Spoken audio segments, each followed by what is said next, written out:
Antes a Karen falou na fala anterior já sobre a questão do medo, e aqui a angústia a gente pode, né, traduzir como medo, preocupação, né?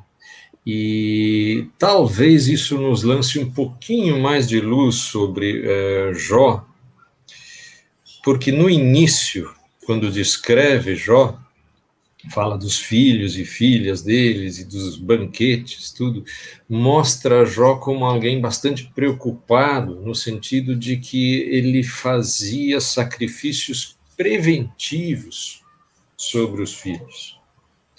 Então,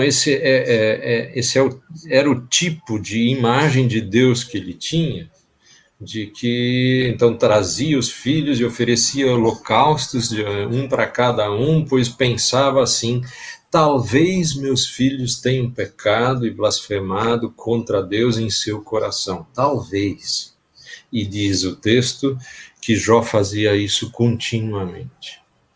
Então, alguém que tem medo do castigo de Deus sobre os seus filhos, né? E isso é bastante comum, a gente se preocupar com a situação de nossos filhos, mas isso mostra um pouco a nossa imagem de Deus, a nossa fé. Então, Jó era alguém que tinha uma imagem razoavelmente amedrontadora de Deus.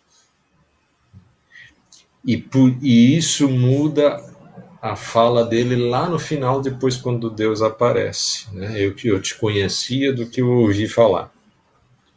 Agora estou em contato direto. Então, não é que Jó vivia uma vida ótima, correta, perfeita, tranquila, e ficou totalmente desgraçado, e depois foi refeito, né? A imagem de Deus mudou no processo. Então, ele não só perdeu com a tragédia, Deus fez com que ele conhecesse a Deus de um outro jeito, e aí diz no final, o último período da vida de Jó foi mais feliz, mais abençoado do que o primeiro. E o texto também foca mais no dobro de ovelhas e coisa e tal, mas só essa frase foi mais abençoado.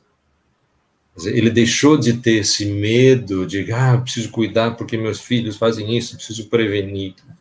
Ele sabia agora que Deus é confiável. Então, isso não resolve o dilema, mas eu acho que faz um belo aporte, acho que dá uma boa ajudada a gente aceitar um pouquinho essa tragédia de Jó.